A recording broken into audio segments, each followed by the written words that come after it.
abahlali ababhodise ama-foreigner kwiintente ezihighway kwakunye nama-foreigner aneentente ezihighway ngomso mabazothutha zonke izinto ezingaphakathi ezintenteni zabo, ngoba ukususela ngomso ukuya zonke iintsuku ezingaphambili uma ngoLwesihlanu uba bayenzanga loo nto zizawudilizwa iintente zabo. Mabakhawuleze bazoziphakamisa ngokwabo. Bahlali, njengoba sesitsho ikholegi yam apha ecangkwam, sisilumkiso esi esicacisa into okokuba ngaba kufuneka umntu ngamnye ozazi into yoba urentisa umy friend okanye istendi sakhe sisetyenziswa umy friend makaze yena engummi waseSouth Africa azothatha izinto zakhe ezilapho before zibe ziyachaphazeleka. Kuba into eza kwenzeka yintoni? Kuzabe kudimolishwa zonke izi-structures ezizabe zilapha ezingekho semthethweni. Zonke ezi zikwi-pavement funeka zisukile kule nto ikakuyi kwi-pavement zitsho ii-bylaws. Nisixolele ke kuba le nto siyilungisayo abanye abazuyi-understand into yokokuba ngaba siyenzela ntoni. Masiyazi ke into yokokuba ngaba ngoku iqalile le nto sifuna ilunge eSouth Africa yoba ii-bylaws must apply.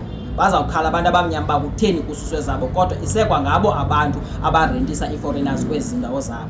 Siyabuya ke ngosiyayicacisa into ethi ufikile apho law enforcement namhlanje ehamba namapolisa kule ntente yethu esithi Friday uzawube ezosusa zonke illegal structures ezilapha ehighway.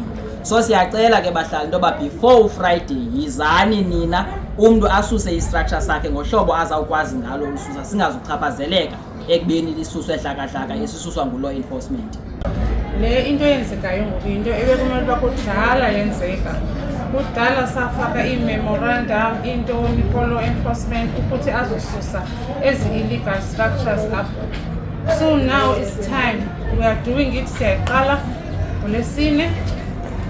So abantu mabeze badilishane nabo ezilamatyotyombe ngoba abanye bawabekile amatyotyombe phayana ngabalapho kodwa barentisa my friend kuwo lamatyotyombe. So we are done now.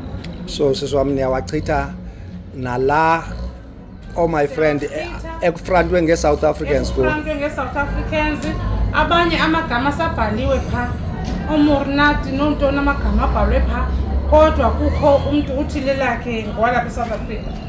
So lo mntu urenta ku-my friend umhlaba walapha eSouth Africa. As much as basizawasusa ke amagali ayilo tyala lethu into engaphakathi because isilumkiso sesikhuphile uba wonke umuntu onento engaphakathi emagalini alapha ehighway bakazothatha into yakhe. So akho mntu uzawufuna nto ukuthi akho mntu uzawuthi ulahlekelwe yonke into yakhe ngaphakathi ngomso makazoyithatha because siyaqalisa ngomsomnye ukuwasusa amagali. Siyacela ke bahlali basemdantsane nize ngobuninzi benu nizokusincedisa ukususa la magali enza umdantsane wethu ube mdaka. More especially siyayibona mosento bayenzayo ba owenza inwele ulahla phandle uchanywa phandle bayawungcolisa qha umdantsane.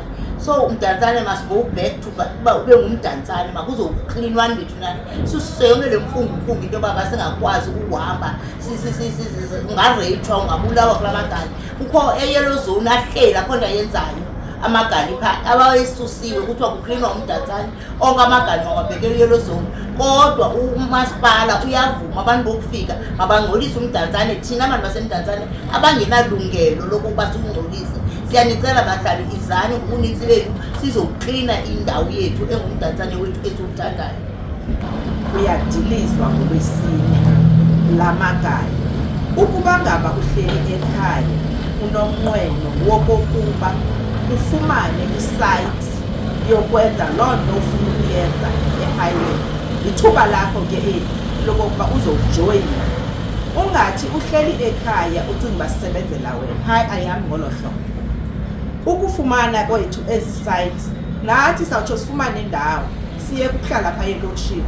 Ungacinga uba ke wena siza kusebenzela apha madoda, kuyasetyenzwa. Ohlele ekhaya uzothi uhlala ekhaya. Sicela ngobuninzi benu bantu basemdantsane ngoba nibaninzi. Amakwerekwere alithathile ilizwe. Phakamani bahlali. Ndiyabulela.